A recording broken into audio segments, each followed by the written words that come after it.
लेकिन अगर आप जुल्म के खिलाफ, जबर के खिलाफ, फस्तायत के खिलाफ और दहशतगर्दी के खिलाफ खामोश है तो माफी नहीं हो सकती। जनाब स्पीकर, ये जो पाकिस्तान के अंदर बिल्ली और खेल और ये जो हमारे हुक्मरान हैं जो गोरबाचौव बन के बैठे हुए हैं, ये क्यों देख रहे हैं?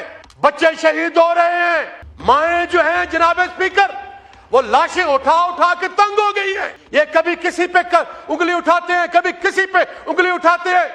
मेरी जनाब स्पीकर आपके तवज्जुह से ये गुजारिश है कि इसके बारे में फौरी तौर पे पार्लियामेंट का इन-हाउस सेशन बुलाया जाए, ऑल पार्टीज कॉन्फ्रेंस बुलाई जाए और दहशतगर्दी के नासूर को हमेशा हमेशा के लिए खत्म करने के लिए सर जो नेशनल एक्शन प्रोग्राम बनाया गया था उसको उसके हकीकी मानों में नए अंदाज में इंप्लीमेंट करवाएं, उसकी जो भी खामियां हैं उस पर अमल कराएं। हम जान दे देंगे, बच्चे कुर्बान कर देंगे, सियासतें कुर्बान कर देंगे, लेकिन पाकिस्तान पे, पाकिस्तान की वादत पे और पाकिस्तान की सालमियत पे इंशाल्लाह आंच नहीं आने देंगे सर। बिस्मिल्लाहिर्रहमानिर्रहीम। जज साहब को भी देना है, वस्सलातु वस्सलामु अला खातमुन नबीयीन। बहुत शुक्रिया जनाब स्पीकर, आपने मुझे मौका इनायत फरमाया और बड़े इंपॉर्टेंट इशू पे डिस्कशन जारी है।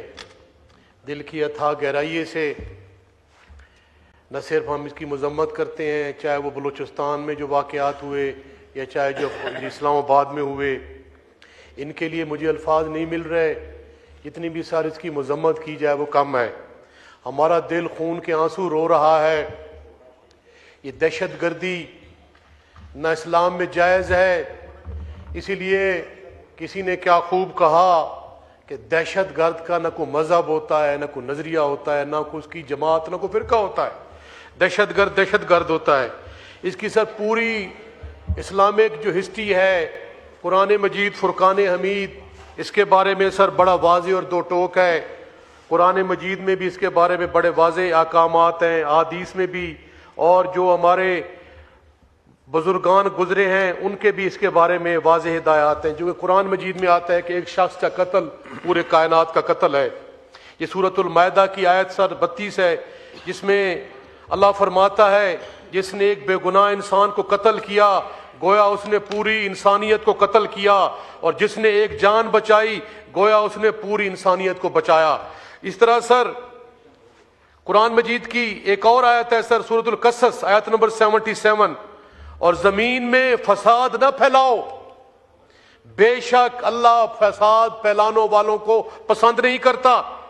इसी सिलसिले में आप सल्लल्लाहु अलैहि वसल्लम सर की हदीस शरीफ है कि मुसलमान के हाथ और जुबान से वो मुसलमान वो है जिसके हाथ और जुबान से दूसरा मुसलमान महफूज रहे।